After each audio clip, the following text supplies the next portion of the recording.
Meanwhile, the war in West Asia has now exploded further with strikes targeting oil storage facility in Tehran. Missiles and drone attacks continue across the Gulf even after Iranian president's apology. Well, among all this, Israel continues to pound Lebanon. Now, here's the latest that we are tracking for you at this hour. U.S. President Donald Trump says he's not looking to negotiate with Iran's remaining leadership. Trump told reporters on Air Force One, and I'm quoting, "They'd like to settle. We're not looking to settle." He described the ongoing U.S. operations in Iran as an excursion and said issues such as rising gas prices and the safety of Americans would improve once the conflict ends.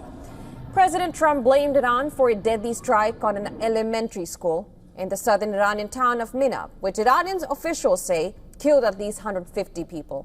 A New York Times investigation has found the U.S. military was most likely responsible, but Trump and his Secretary of War, Pete Hegseth, denied the possibility. Did the United States bomb a girls' elementary school in southern Iran on the first day of the war, kill 170? No, in my opinion, based on what I've seen, that was done by Iran.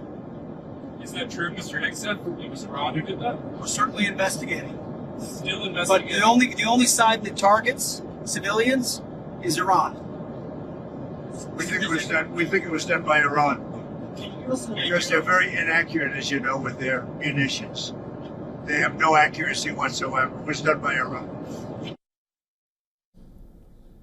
Kuwait's defense ministry said fuel tanks at the Gulf nation's international airport were targeted in a drone attack as Iran continued its strikes across the region. Defense ministry says country's forces were responding to a wave of hostile drones that penetrated its airspace. Saudi Arabia says it intercepted and destroyed 14 drones that entered the kingdom's airspace. 8 drones were intercepted in the country's airspace, and a further 6 were intercepted and destroyed east of Riyadh. Earlier, Qatar's defense ministry had said that Iran had fired a dozen missiles at the country a day earlier. Out of these, 8 were intercepted, 2 fell in the country's territorial waters, and 2 landed in an uninhabited area.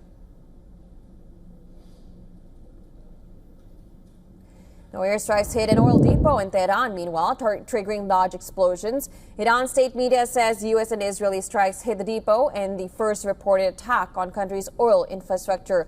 Visuals that you see on the screens show blaze and thick smoke rising from the direction of Tehran's Shajareh refinery. Iran state media say that the refinery's facilities were not damaged.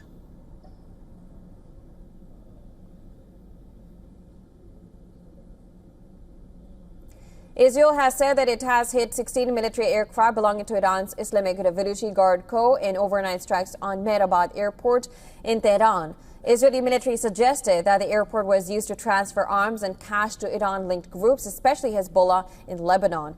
Israel's military says it has carried out around 3,400 strikes on Iran since the start of the war a week ago. Meanwhile, in Lebanon, Israel continued to hit Beirut and its suburbs. Lebanon's health ministry say that on Sunday that the latest Israeli strike hit a hotel in central Beirut and killed at least 4 people. Israel's military had claimed that it was striking Hezbollah infrastructure in the Daya area in Beirut.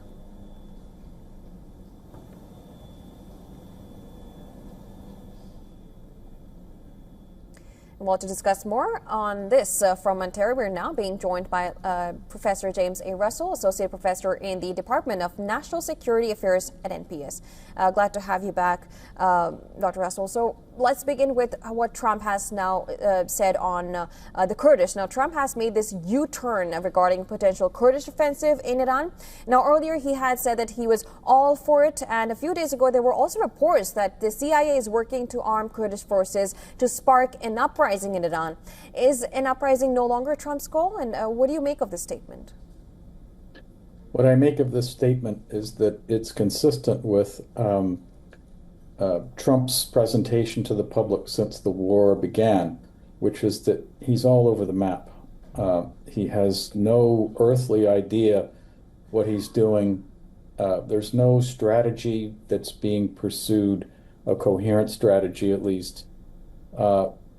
The Trump administration has come up with numerous different justifications about why this war was necessary in the first place. It obviously has no plan in place to relate the application of force to achievable political objectives. So confusion is the watchword of the day in the Trump administration. They're flying blind. They're making it up as they go along.